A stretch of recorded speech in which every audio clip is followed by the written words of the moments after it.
Chapter 5. Back Up North. I was proud of myself.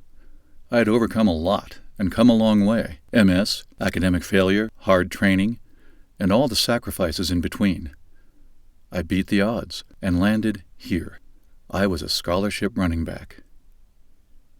But let's be real. I didn't make it because I was some athletic prodigy with freakish talent. I wasn't even the best player in my position group most of the time. I had something to prove.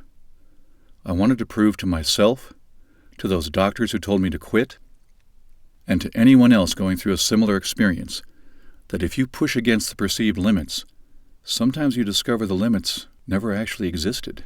I got to campus early, weeks before the other recruits. It was just a small group of us, mostly transfers, guys trying to carve out a spot. While everyone else was still at home closing out their summer, I was running stadiums, pounding out 100-yard sprints, and grinding through plyometric workouts so intense I could barely walk back to my car afterward. I knew I had to prove myself. At 230 pounds, I had to run a 300-yard shuttle as fast as the backs who were 50 pounds lighter. I couldn't afford to fail that test. The weather in Minnesota that summer was perfect for training. I hit the gym for weights and did my conditioning on the field. 60 yards up, 60 back, and up again. It wasn't like running the ball in a game. Passing the test required a strategy. Accelerate to top speed, transition smoothly, and stay strong enough to maintain full speed through the finish line. I failed my first 2 attempts training alone, coming in 3 seconds too slow each time. But I kept at it, fine-tuning my starts and dialing in my stride, and by the time camp started, the run felt like muscle memory. I crushed it on test day. My time matched the smaller, quicker backs, and the coaches noticed. Even some of my teammates were impressed.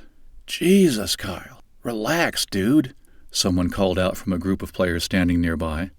He stepped forward, and I realized it was Danny, my former neighbor from Northland. Neither of us had known the other had chosen Minnesota Crookston. That shuttle run wasn't just a conditioning test for me. It was my first win. It earned me respect and credibility on day 1. That respect carried me through the first few days of camp.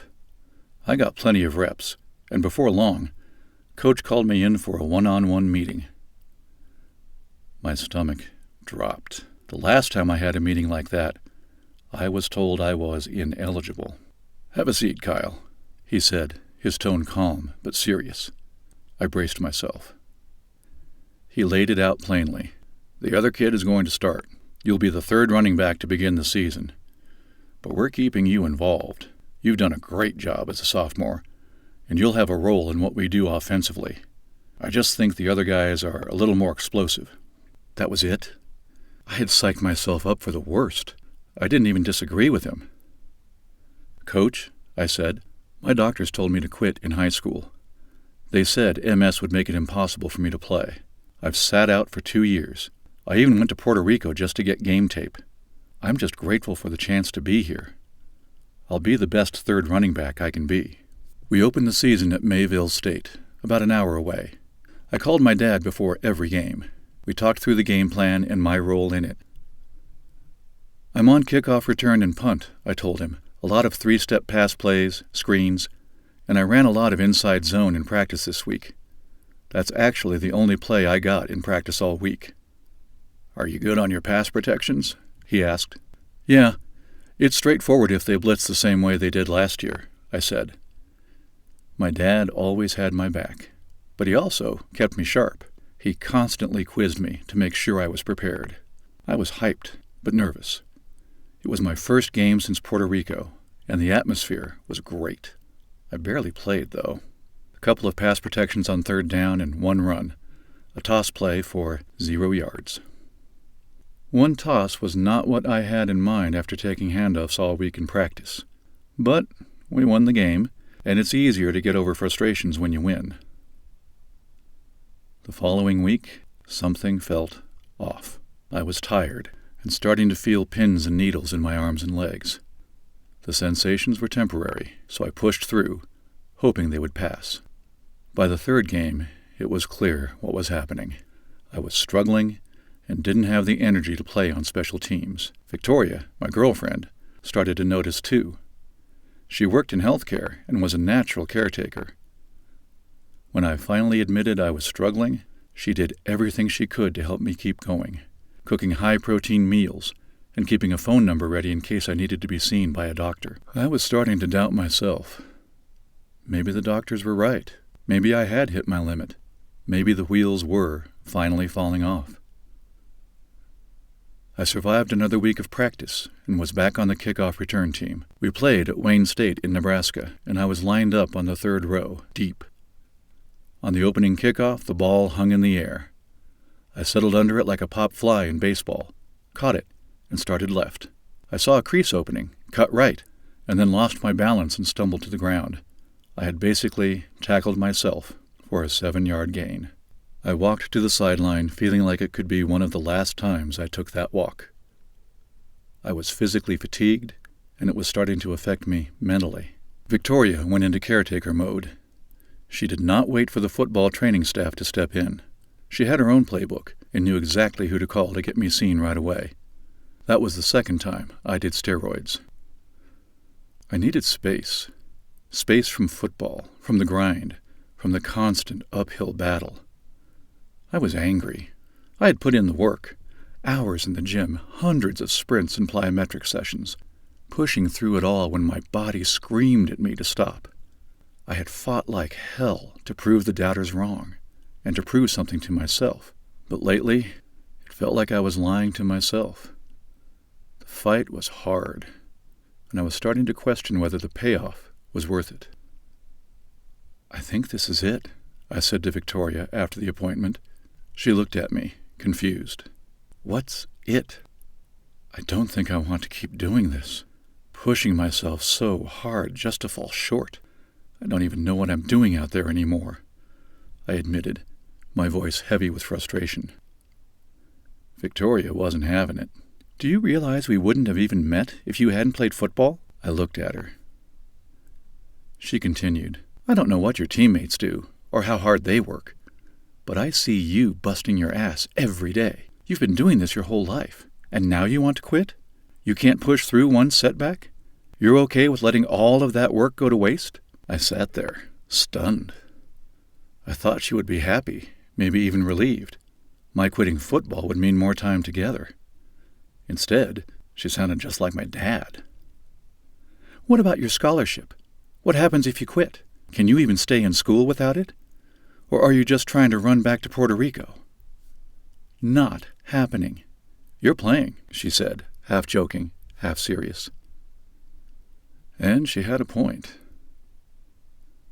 The steroid IV treatments were familiar, but this time I had to go into a shared treatment room. The place was bleak, cold and gray, like a hospital without the curtains. 8 beds lined the room, each separated by an IV pole. I was the first one in, and a nurse got me set up. As the steroid bag dangled above me, a loud voice cut through the silence.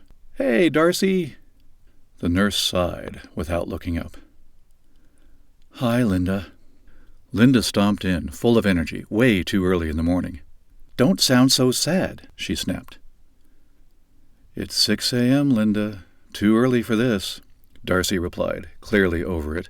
"Yeah, well, at least you're not dying," Linda shot back, yanking off her hat to reveal a bald head. She turned to me. "What are you doing here?" "Just here for some treatment," I said carefully. "For what?" she demanded. "Multiple sclerosis," I replied. "Lucky," she shouted, her voice filling the room. "This guy's got MS," she announced to the next patient walking in. He took the spot beside me. He glanced at me, then at Linda. "We all have our shit, don't we?" he said, pulling off his own hat to reveal another bald head. The room filled up quickly, and it was clear these folks were regulars. They greeted each other like old friends, sharing snacks and trading jokes. I felt like the awkward new kid. I didn't say much. I kept busy writing in my poetry notebook. Writing had always been a small escape for me, a way to breathe. My 40-minute timer began to beep, and Darcy came over to unhook me. "How many more times are you coming in?" the older man next to me asked. 4 more days of this, I said, expecting some sympathy. That's it, he scoffed. I've been coming here for 3 months. Are you complaining? Linda blurted out, clearly eavesdropping. Oh, hush, Linda, he exhaled. I was supposed to die last year, she continued. And Mike, she looked at the man next to me. Linda, he stopped her. Shut up. But you, Mr. Multiple Sclerosis, you got it easy, she concluded. I smirked. Linda was a lot, but she had a way of cutting through the noise. You have to make the most of your time, whether it's good, bad, or hard, Mike said. Because if you're still walking around in this world, your circumstances could be worse. I felt like a group of 6 senior citizens had just hazed me, but they left me with something to think about. I had heard that sentiment before, but hearing it from people fighting battles I couldn't imagine hit differently. I had been starting to feel sorry for myself, and I needed to get back to making lemonade. After finishing treatment, I knew what was waiting for me. The coaches stayed in touch, checking in, keeping the door open for when I was ready to return. I had considered quitting, for real. I was tired, physically, mentally, and emotionally. But something about Linda and the gang stuck with me, and Victoria's words rang true. I promised myself that if I could keep going, I would, that I had to. I needed to refocus and get back on task. I dressed for the remaining games and played on special teams, but I did not run the ball again that season. What I gained instead was something I hadn't expected. I learned to truly appreciate just being on the field with my teammates. The competition was still intense, but I made an effort to enjoy it more and bring some energy into practice. I became more engaged and started taking on the role of a student, diving deeper into our offensive scheme. I spent extra time with the coaches, not just running plays, but understanding the strategy behind them, why we called certain plays, and how they were designed to counter what defenses were doing. That shift in perspective made the game more rewarding than I expected.